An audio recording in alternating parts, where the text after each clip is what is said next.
Hello, everyone. Thank you for being here. Hope everyone's well. Um, I got asked to talk about something I share with my in my one-on-one sessions often. I think or comes up. But one of my clients asked me to talk about pure affection.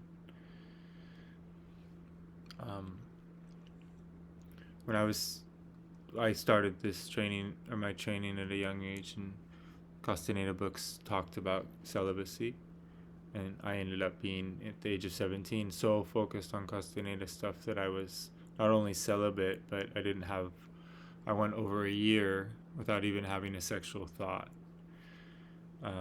It doesn't mean I didn't have intense things happen in my dreams, but I had trained for that and prepared because my teacher at the time was really focused on um,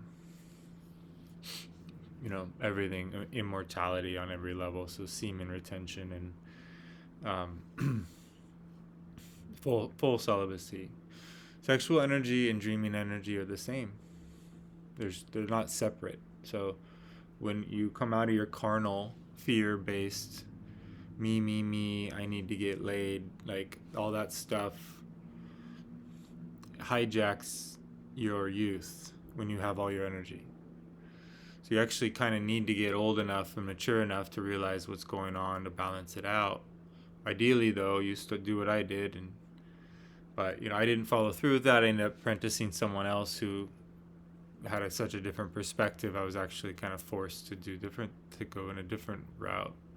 Not that I was, I mean, it's all choices I made, but when I was really young, I remember feeling pure affection, experiencing pure affection with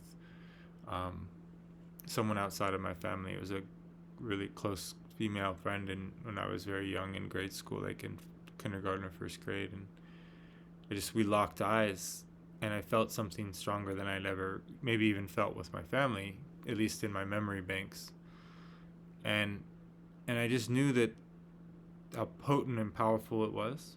And I've always had a reference for it. And my first teacher really talked about pure affection a lot. That when you pull your attention away from the carnal, from this idea that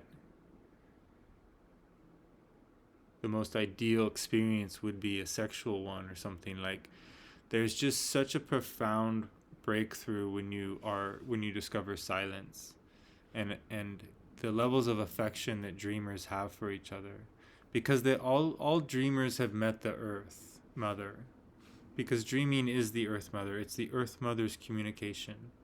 We're in a system of communication. Dreaming is communication, and we're shifting into that reality, like where the veil's going away, or it's we're going to be able to do things in the future, and our children will be able to do things that would have been considered sci-fi. And it's not because of the AI.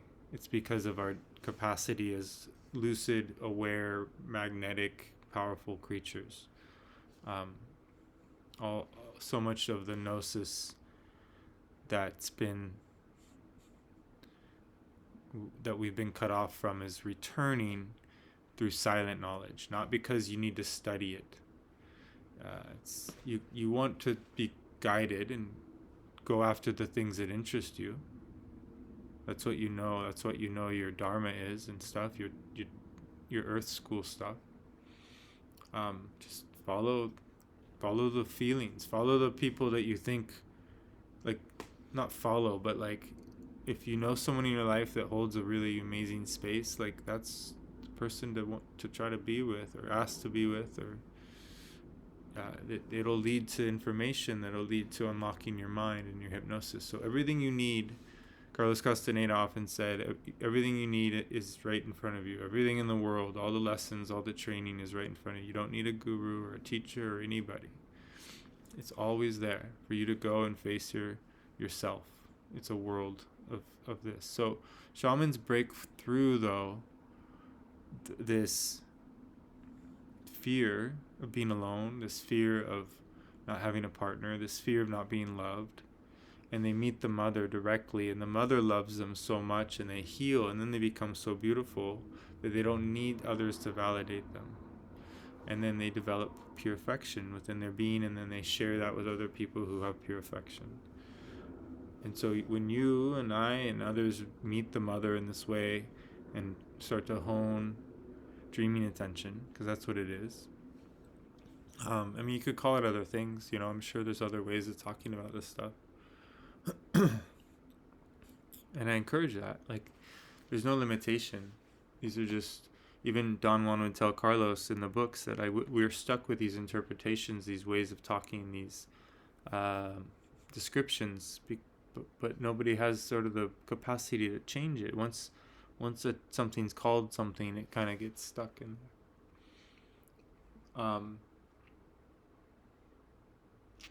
Pure affection is what you see when you see young children in a belly laugh together, just fully, prior to their innocence being altered, or prior to their traumas that come in. I mean, we're all traumatized if we're circumcised, and we're all psychically raped in a sense, because we're all basically MK Ultra'd when we come into this world, because our parents are. And then we're trained, not that has anything to do with that has a lot to do with the cabal, but it has more to do with what we call the flyers. What is this force that has made the cabal possible, that has made this situation what it is. Once people understand that we're up against an impersonal force like that, there's nobody to get mad at. When a tiger's chasing you through the jungle, you don't get mad at it. It's just doing what it does. It's the same thing with this thing that has a hold of us, that holds a hold of our perception, is keeping us under massive hypnosis. And so the greatest revolution anyone can do is to come out of hypnosis.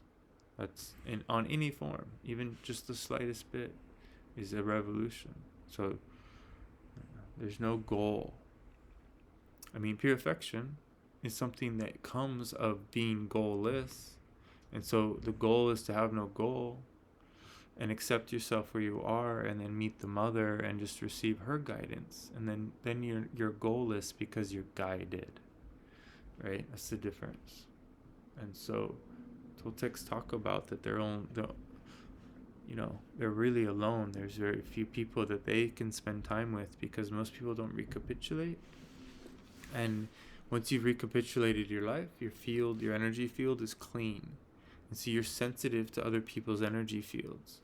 So you kind of have to be, I haven't recapitulated as much as a lot of people, and it will get harder for me. But I'm developing the skills to be able to interact and handle it at a profound level. And so dreaming leads to pure affection, in that we start to fall in love with the sacred nature of our connection to each other and to all things. And so every animal is the mother. Okay, so even if it's anytime you're looking in the eyes of an animal, you're witnessing the mother herself. And she is transmutable. She's okay. She's the tiger and the raccoon and the elephant, and they experience a totally different experience than we do. It doesn't mean that the unconsciousness of our acts aren't disturbing, but they're not attached to life and death the way you and I are. The mother is one being. So when one animal dies of her, it's an aspect of her. And we are an aspect of her too. We've come here to meet her and know her. And so every female is an aspect of the Earth Mother. And every male is actually an aspect of, the sun, in a sense. And yet, we're all creatures of the sun and even the Earth Mother. So it's just a really cool, incredible, just thing that we've done. We've individuated. We've become planets and stars and suns, and but that's just one thing. Like, that's just one reality, and there's other realities with the same substructure of planets and suns and but they're not. Planets aren't what we think they are, and they're portals. The sun is a portal. We are a portal. Women are especially a portal.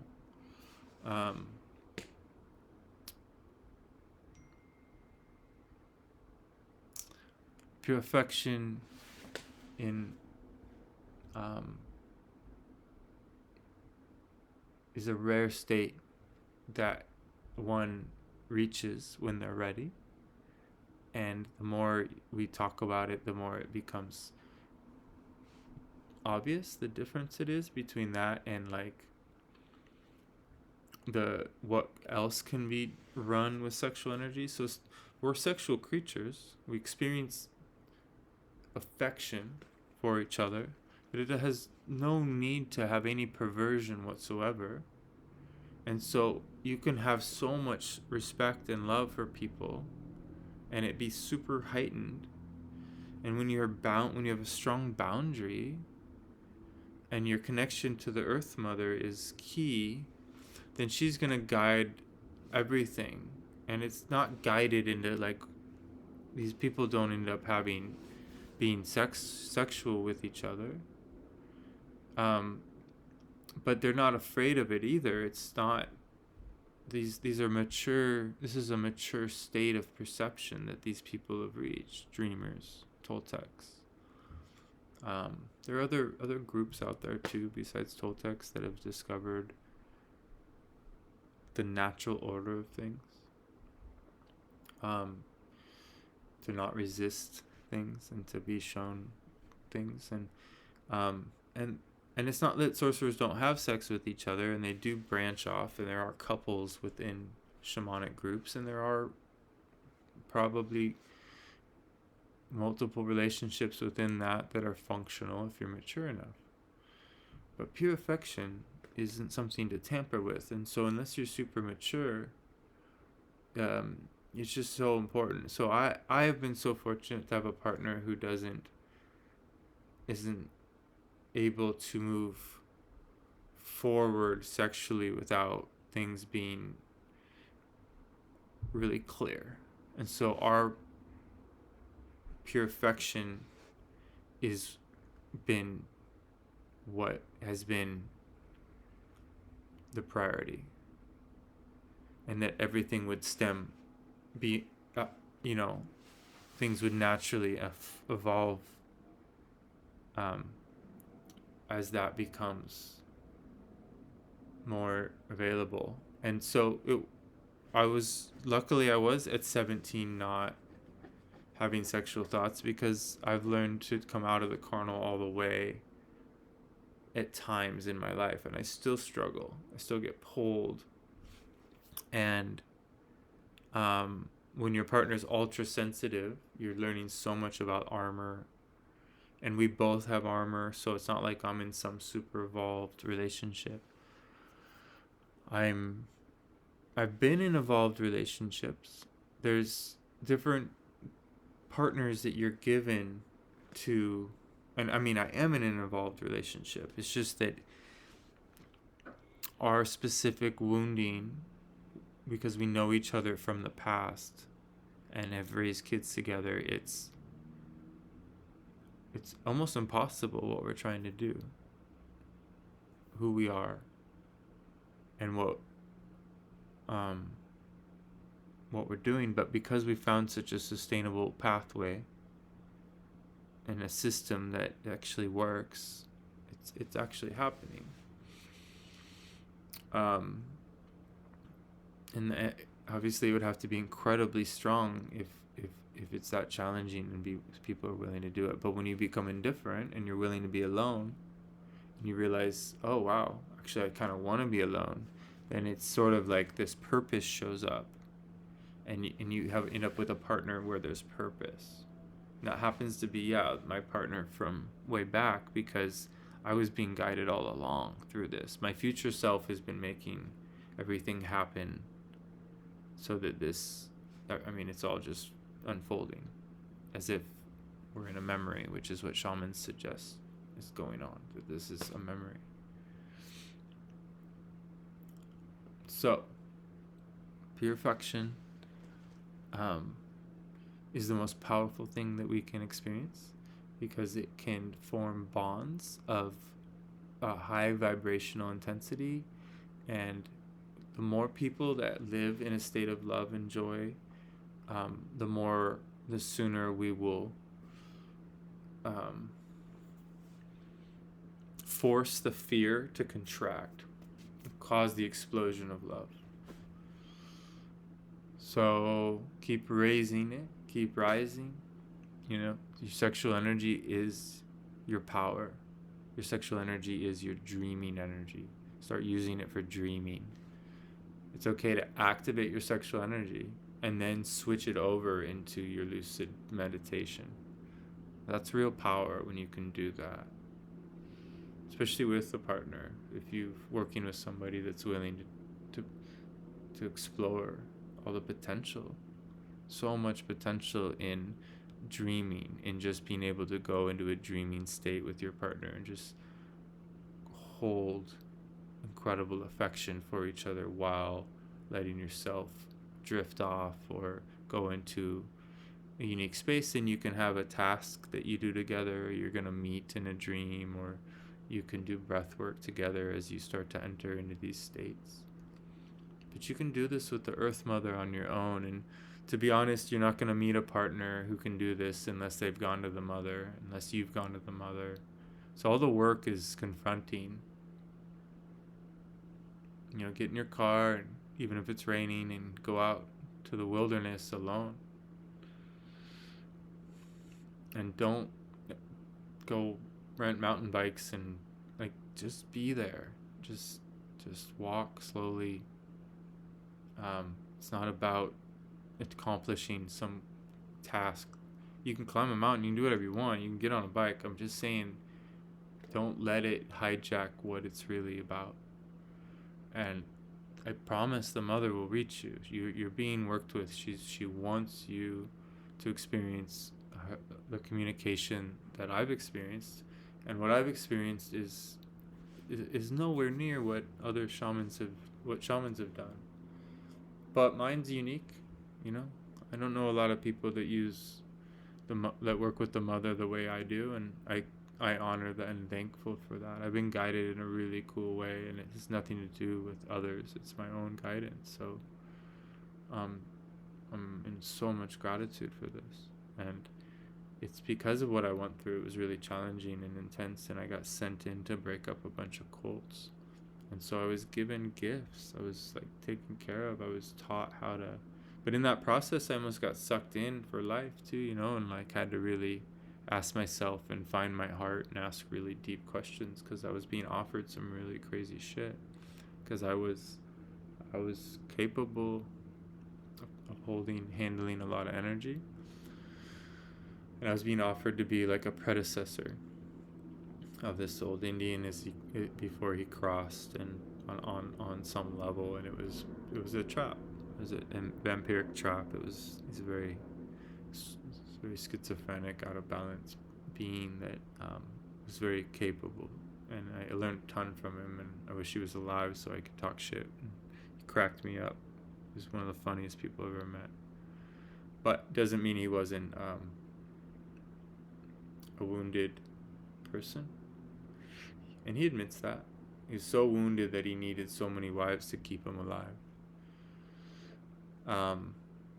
So it was a very powerful old school sorcery kind of situation, and that's not uncommon in the jungles of the Amazon and stuff. The shamans sleep with all the women. It's the way that they keep their dreaming going, because they aren't willing to face their shadow and do what Carlos Castaneda did. Not that Carlos was a playboy for sure, admittedly, but he didn't need it on call in the way that my elder did. My elder was not willing to take care of himself. He was not. He was a tripper. He said he didn't need to recapitulate because he didn't capitulate. He didn't hand his power over to anyone, so there's no reason to recapitulate. And things like this. And you'll meet sorcerers maybe you'll watch interviews or learn about, but there's Everyone's always avoiding their shadow work if they're a shaman. So I'm not offering shamanism. I'm talking about using the benefits of shamanism to just make your life better. We live a dope life. The 3D world's not bad. Like, sex is not bad, and music is not bad, and drugs are not bad. It's what's there, and well, nothing's bad. Okay, there's no bad or good, but there's a way to navigate through this incredible existence, right? So I traveled the world seeing music, eating psychedelics, well, mushrooms, so it's clean for me. It's not unhealthy for me. It's LSD. I can't do that. I can't even, it's not possible because I purified myself. I wouldn't die, I've done it on I can handle anything. I'm not scared, right? I just know better that chemical intensity is unnecessary. I'm already there. I don't need it. I can do more. My psychedelic door is more open than people. I hang out with people while they're on L and they can't unlock the things that I'm unlocking. So purification is that powerful, right? That if you become psychedelic, you become so in love with your existence that everything's dripping with affection, and you become very emotional. You cry quite a bit when you feel this, when you're alone, when you fall in love with being alone, when you learn to just dance to no music because your energy's so strong. Or when you snowboard alone and the mother guides your movements in the trees and she shows you, and you stop out in the middle of the wilderness while you're snowboarding alone and talk to her. The wind, the communication, the way she shows up, the power of these mountains, the power of this earth, the way she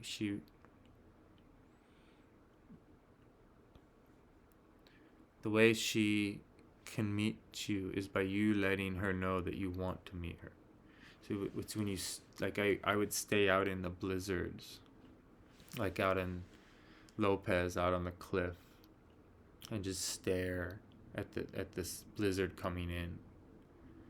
And I would learn to detach myself and witness the snow as a psychedelic vehicle, so that I was as if I was flying through space. And I was. And I just stay out there for hours, and once you give in and you move your perception, if you wear the right amount, I wasn't fucking naked. It's hard to get over your autopilot reaction is, okay, it's time to go in now. I've been out here for what? Most people would last 30 seconds staring into the dark of the cliff in the middle of the night while snow, like, alone. And people don't do this. But once you get past the 30-second mark and you get past a minute and you start to get into the 5 minutes and then the 10, you're dealing with, you're having to force it because this pressure wants you to go back inside. Staying out there, it's you won't be able to stay unless you reach the trance state. And so don't force yourself, but reach the trance state. And at first you're going to go out there and be like, what the fuck is Joel talking about? And you come back in, but whatever it is for you, whether it's the winter, whether it's, I don't know, there's different ways to do this. My Aikido teacher used to stand in a river for hours, really strong rushing river, and just to prove that he could ground.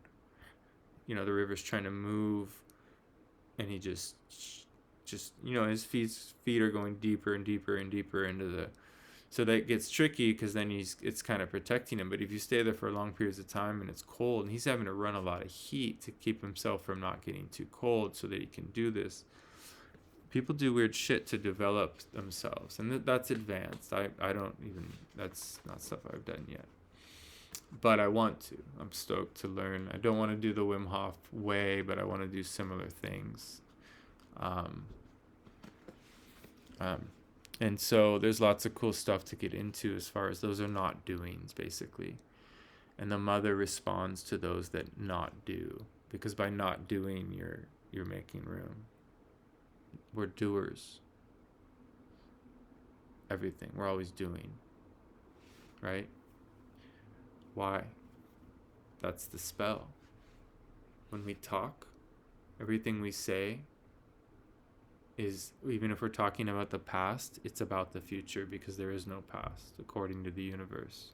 So when you're speaking, you're casting a spell into the future, into your next moment. It's abracadabra. It's something you're intending, whether you know it or not. So we eventually come out of that. We stop having to speak about the past because we're not at odds with anything anymore. We don't need to come home and tell somebody what happened. We don't, but until then, pray, so that you've working this stuff out. Share your story with the wilderness. Go to a tree, witness with the tree, or have somebody that you talk to, even if it's online and you're just typing it in, emails. You want to get all this stuff off your chest, but eventually you don't have to. You make peace with this stuff, with the stories. You become enraptured with them. You become fascinated with the world. And everybody has a rich and beautiful gift to share with you, a teaching. Everyone's a teacher. And then that pure affection is building within you, and you share it in a way with everyone, right? That people see it in you. But, they also know that they can't touch it. It's protected. And so you build this boundary of love, right? Because there's so much magnetism. And doors open for you. People you go to speak and people stop to listen. Where that if someone else did that, they wouldn't. It's like you have to sometimes be the one in the crowd to start an action, like at a show, or because people are looking to you because you have more magnetism than everyone else in the room. That's a weird little deal to sort of come to terms with, and all my ganja family knows about sort of in the scene. There's a lot of energy exchanges and people that are sort of the center of the wheel because of how lucid they are. And then that becomes sort of a role and an archetype and a trap. And so most people are after social power. And if you're willing to give up your social power, you can have something real. It's called power, just power. There's no word in front of it. And in order to have power, you have to meet the mother. You have to know the father. You have to be working with these energies. These are the basics, right? And most people don't work with the basics. Most people skip the basics and become accountants. They become married to somebody wealthy or whatever goes on in their life, and then the security becomes their issue, and it's never enough. It's never enough savings. The house is never nice enough. The sex is never good enough. The kids aren't doing the things right. Whatever, everyone always is complaining. Everyone's offended by something. And the media instills just basic fear, and as long as you're attached to it on any level, even through your phone, you can't see through it, then it's hooking you. It's hijacking you. It's continuing to hypnotize you. So getting yourself out of hypnosis is the key to a lot of love, a lot of real love, self-love. So pure affection really leads to self-love, and that leads to self-worth. And you can receive a compliment. You can receive affection and know that you feel love for yourself, a profound love, because something in you shifts and you become so thankful for your existence instead of like questioning what existence is. You just, instead of like, well, what's the meaning of life, or you come out of that hypnosis and you're just in total gratitude that you're here, and you don't care anymore what the gnosis is or what the truth is. You're just in such, you're thankful, truly. And I talk about faking that. If you're not in gratitude, it's okay to fake it. Say thank you. Because if you're truly praying, you're in tears. Okay, so if that's not happening for you, pray some more. And you don't have to pray. I mean, you can just speak. You don't have to say, oh God, or Spirit, or, I mean, just get it off your chest. That's all it is. You are the one you're talking to. It's all one big, it's a dope fucking thing, though. It's the sacred geometry is a miracle. And the way this system was designed, the way our rivers, the way our world is structured, was all done by design, clearly. Whatever civilization, whatever happened, nothing, we were told all these lies about our world, but if you really look at it objectively, ancient civilizations left their marks everywhere, or they tried to hide it and change the architecture and cover it up and say, give it different dates and stuff. But no, we're part of something incredible, and somehow something went down, and now we're in a real situation here where, luckily though, through all this raising of love, the fear is coming in hard. That will wake up more people just in time. This is a really cool situation. So you guys are gonna get to have a really amazing life. But even the amazing life that you might think is coming, it's not as amazing as what shamans are experiencing right now, right? Because they've already unlocked it. They don't need the collective to heal. They've already unlocked the veil for themselves, which is even more interesting. It's lonely, but it's so, like, you get all the power for yourself in a sense, because you're one of the few. And shamans that can have had the breakthroughs when dreaming and gone through all the dreaming gates and are traveling on a open door kind of way, they sense the other awakened ones like them, and there's not a lot.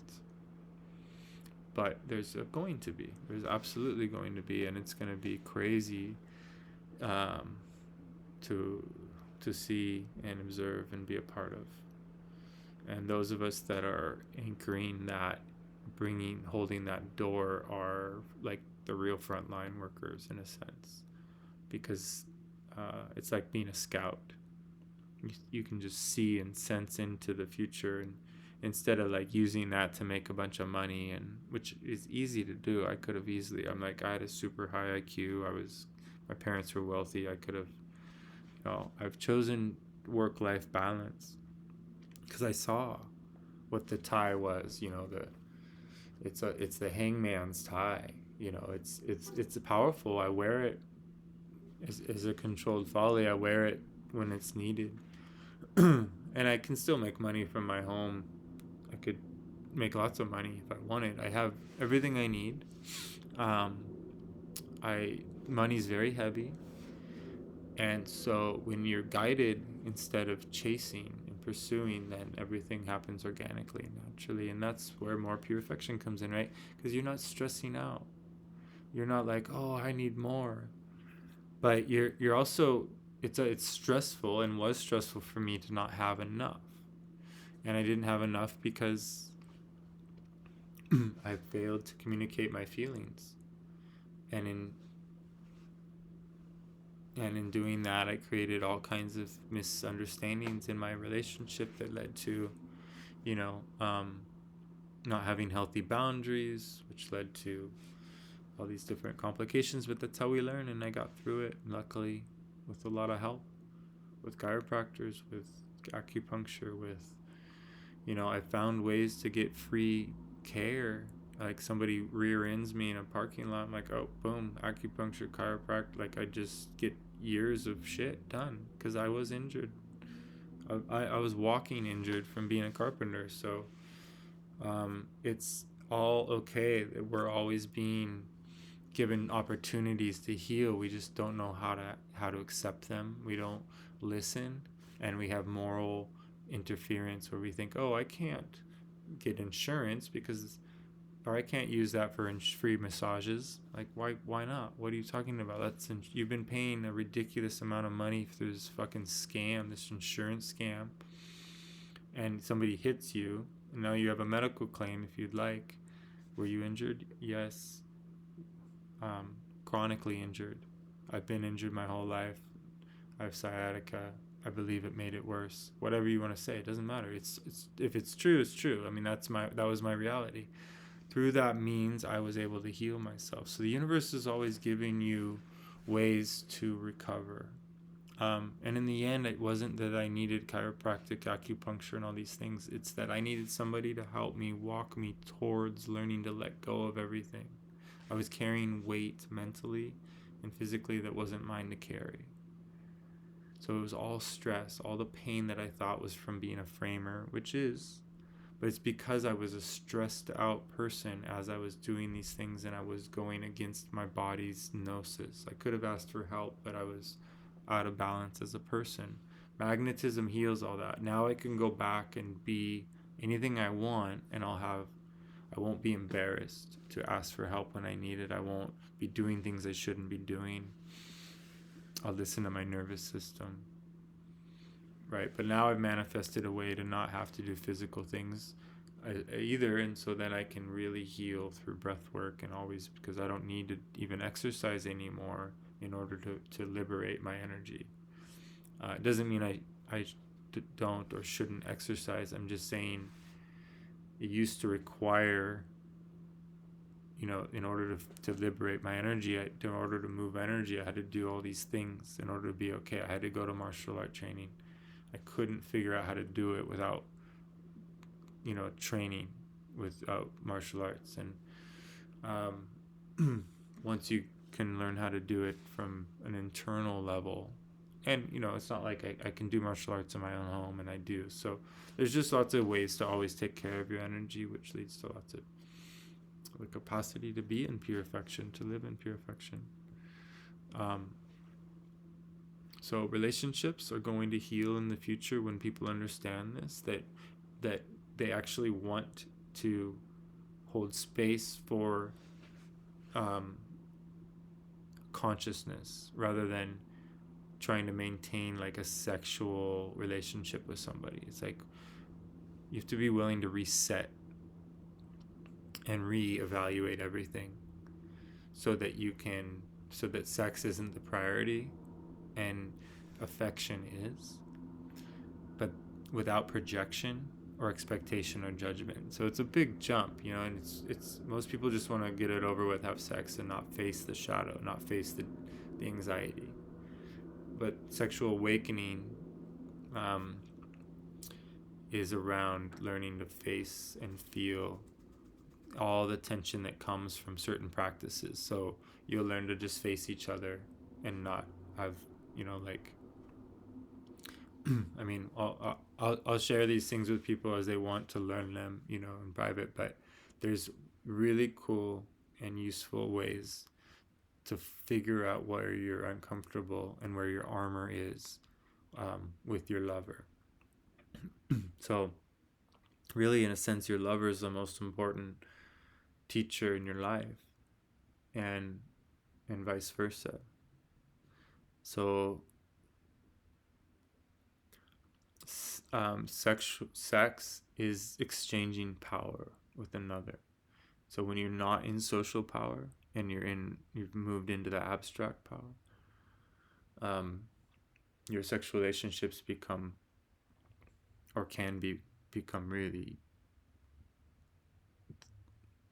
the most healing part, especially if you're willing to build affection through, time apart, time away, separate homes. There's some really cool tricks to, Carlos would always talk to Don Juan about that. Like with his previous girlfriends, he's like, why did you take so much from them?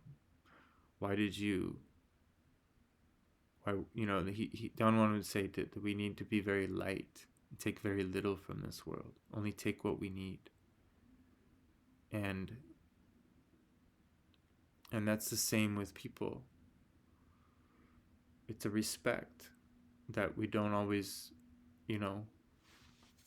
because of our shadow, we don't see it. We want to hide and not be alone, and so we spend more time with people than what feels healthy, and we can tell that it's starting to become, you know but we don't listen, and then we're afraid we're going to offend people. And so I just spent a lot of years alone because nobody's going to hang out with people that don't like, that like, finally kicking it with spontaneous trippers was where it was at, because they didn't care if I came and went, and I didn't care if they came and went. And so that was a huge breakthrough for me. People that were at least honest about the fact that we sort of like use each other, and that it's all about the self anyways, and that everyone's like avoiding themselves. So when you're hanging out with someone, there's always this anxiety, tension, issue around the fact you're avoiding stuff, unless you're not. And I'm not anymore, for the most part, so I can have really powerful connections with people when it's time. But it's because I don't need it. I used to, and I'm not at odds with, and I love connection. I'm not saying I'm avoiding it, but it's the indifference that makes it so incredible. So again, detachment, indifference is not cold. It can be, but it also can be really warm, like incredibly affectionate.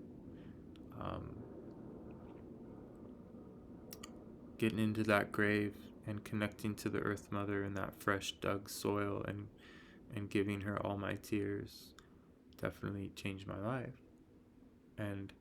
But I had to get to a lot of pain in order to be willing to do that, because that's sort of an intense action. So we don't have to jump to big events like that. We want to start with learning our no's and yeses.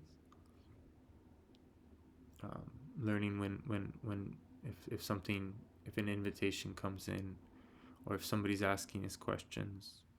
There's ways to work on your no's on your own in private, and kind of understand your boundary. And there's also, um, some people have a challenge with saying yes, and so I can explain this in a more detailed way in the future. But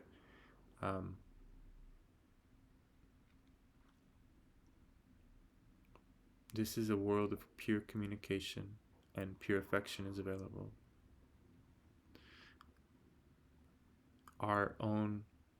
We are the only thing that's limiting ourselves. Now there is a force, but we can't use that as an excuse, because we all have that force against us. And so it's just our situation.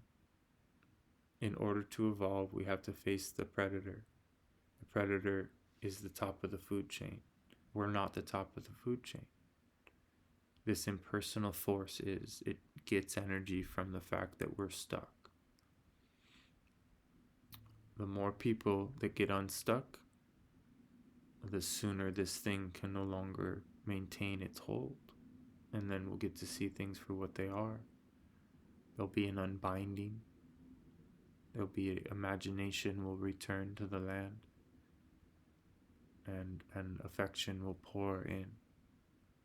And whatever happens in my generation, it doesn't matter, because we're here to anchor the earth. And so that's what I want you to do, is put your roots, pretend you're a tree. Put your roots as deep into the earth as you can. Try to find that feeling. Feel some part of you. And extend it in. Put your awareness, put your roots, your luminous light. Extend it down through your legs, down into the earth. And walk with that. Always anchor to the earth, as if like you're dragging your roots with you, like you're a walking tree. And you will feel the mother strongly for the rest of your life once you understand this. I can walk in cities and my soul remembers the mother the way she was before the city. She shows me. She shows me. She that's why the city's beautiful to me. It's just as beautiful as if when there was no city. Because she's part of this whole thing. She's always alive in the birds that fly through the alley, The sound of the morning birds when you're in the city is powerful. You are a morning bird. We are birds. We are meant to fly in formation, knowing and sensing each movement of each other. And that's what pure affection is. And that's why the shamans do the magical passes, because you're all moving in formation. So if you go on YouTube, you'll see they're all wearing, the people that do magical passes from Clear Green, they're all wearing the same clothes. That's them being the birds. They're all being the same. And, you know, I think that's a silly thing they did because it looks so culty, but I understand why they did it, you know, or at least I think I do. I wasn't around, but back then I was tripping out with another shaman all the while Castaneda was alive, and I was, you know, being told not to go work with him. So that was my story. But it's powerful, the birds, and listen to them. Ask them what's going on. When you can find the birds that are your friends, you'll start to realize their song is for you. No one else is listening. If you're listening to me, then you should start listening to the birds, because the birds will talk to you. Because there's no one to listen to them anymore. That's pure affection. The sun produces pure affection. When you sun gaze long enough, you'll talk to it, and it'll talk back. It's a trip. The mother is way more easier for me to talk to, and has been talking to me a long time, but the sun is new for me on that level. But doors are opening. I felt something really strong happen to me recently. I had someone communicate with me from afar away, and that I don't know. So I'm really thankful.